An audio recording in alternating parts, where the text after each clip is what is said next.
রাকিব সাহেব একজন নামকরা লেখক। দীর্ঘদিনের পরিশ্রম ও সঞ্চয়ের পর অবশেষে তিনি শহরের প্রাণকেন্দ্রে একটি অ্যাপার্টমেন্ট কিনেছেন। আগের মালিক মিসেস জাহানারা একজন অদ্ভুত মহিলা। তিনি যতটা ভদ্র ছিলেন ততটাই রহস্যময়। আজ সন্ধ্যায় চাবি বুঝে নেওয়ার সময় মিসেস জাহানারা তাকে একটি অদ্ভুত পরামর্শ দিলেন। যতবার নিজের অ্যাপার্টমেন্টে ঢুকবেন দরজায় টোকা দিয়ে ঢুকবেন। রাকিব সাহেব প্রথমে ব্যাপারটা নিয়ে খুব একটা মাথা ঘামালেন না। মনে মনে ভাবলেন হয়তো বিদ্যা মহিলার কোনো সংস্কার বা অন্ধবিশ্বাস থেকে এই পরামর্শ। তবে প্রথমবার রুমে ঢোকার সময় কৌতূহলবশত দরজায় টোকা দিয়ে ঢুকলেন। সব কিছু স্বাভাবিক। নতুন অ্যাপার্টমেন্ট বেশ আরামদায়ক। তিনি চারদিকে ঘুরে ঘুরে দেখলেন। ঘরের পরিবেশ খুব ভালো লেগেছে। ডিনার করার জন্য বাইরে যাওয়ার প্রয়োজন ছিল। সন্ধ্যার শেষে তিনি ফিরে এলেন। ক্লান্ত ছিলেন, তাই দরজা খুলে ঢুকতে গিয়ে দরজায় নক করার কথাটা মাথায় আসেনি। সোজা ভেতরে ঢুকে গেলেন। সেই মুহূর্তে যেন ঘরের পরিবেশ বদলে গেল। কেমন যেন একটা অস্বস্তিকর অনুভূতি তাকে ঘিরে ধরল। বাতাস ভারী হয়ে উঠল, যেন কিছু অদৃশ্য উপস্থিতি ঘরে রয়েছে। রাতের বেলায় অদ্ভুত সব শব্দ শুনতে পেলেন। কেউ যেন ঘরের ভেতর হাঁটছে, ফিস ফিস করে কথা বলছে। আবার কখনো বা ফার্নিচার সরানোর আওয়াজ পাওয়া যাচ্ছে। তার মনে হতে লাগলো হয়তো নতুন পরিবেশের জন্যই তিনি এমন অনুভব করছেন। পরের দিন সকালে আবারও অফিস থেকে ফিরে আসার পর তিনি দরজায় নক করার কথা ভুলে গেলেন। এবার পরিস্থিতি আরও ভয়ঙ্কর হয়ে উঠল।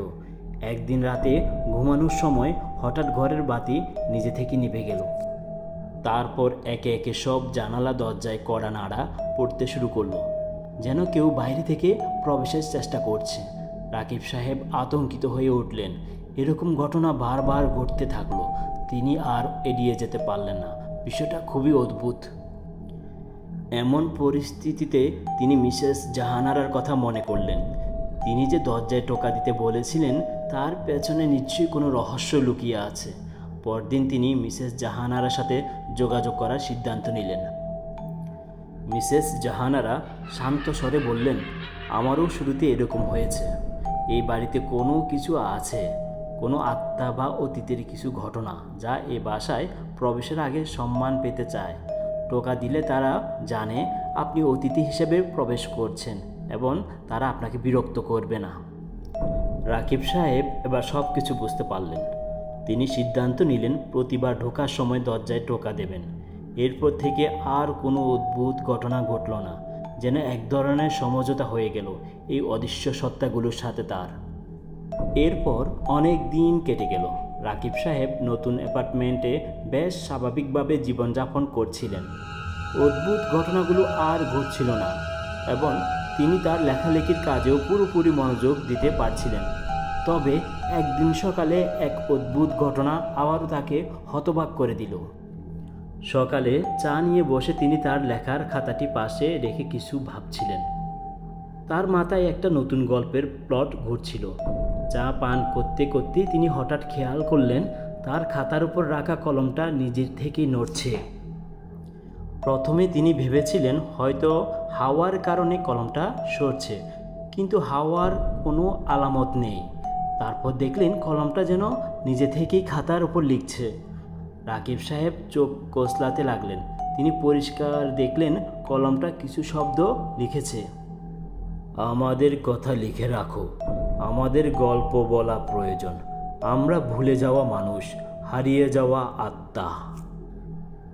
রাকিব সাহেব আতঙ্কিত না হয়ে ধীর স্থিরভাবে কলমের লেখা পড়তে লাগলেন। আত্মারা চাচ্ছে যে তাদের জীবনের কথা, তাদের যন্ত্রণা, তাদের কষ্ট, এই সব কিছু তিনি লিখে ফেলুন। তারা এই পৃথিবীর মানুষদের কাছ থেকে হারিয়ে গেছে, কিন্তু তাদের স্মৃতি, গল্প বেঁচে থাকতে চায়। তিনি প্রথমে দ্বিধায় পড়লেন। ভেবে দেখলেন একজন লেখক হিসেবে অদৃশ্য আত্মাদের জীবনী নিয়ে লিখতে গেলে মানুষ কি বলবে।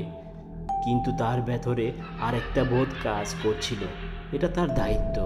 এই আত্মারা তাকে বেছে নিয়েছে তাদের জীবনী লেখার জন্য এবং তাদের কথাগুলো পৃথিবীর সামনে তুলে ধরার জন্য।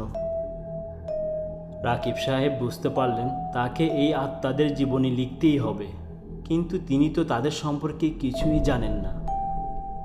ইনি বেশ কয়েকবার খালি গলায় ডাক দিলেন, কিন্তু কেউ তার ডাকে সাড়া দিল না। তিনি বুঝতে পারলেন না কিভাবে তাদের সাথে যোগাযোগ করবেন। সেদিন রাতে ঘুমানোর সময় রাকিব সাহেব খুব অস্বস্তি বোধ করতে লাগলেন। সাধারণত তিনি রাত জেগে লিখেন, আজ কিছুতেই তিনি লিখতে পারছেন না। তার চোখ জোড়া ঘুমে একদম ভেঙে যাচ্ছে। সেদিন সারা রাত রাকিব সাহেব স্বপ্ন দেখলেন, জীবন্ত স্বপ্ন। সকালে যখন তার ঘুম ভাঙল, তার কাছে মনে হলো তিনি অন্য কোনো জগৎ থেকে ফিরে এসেছেন।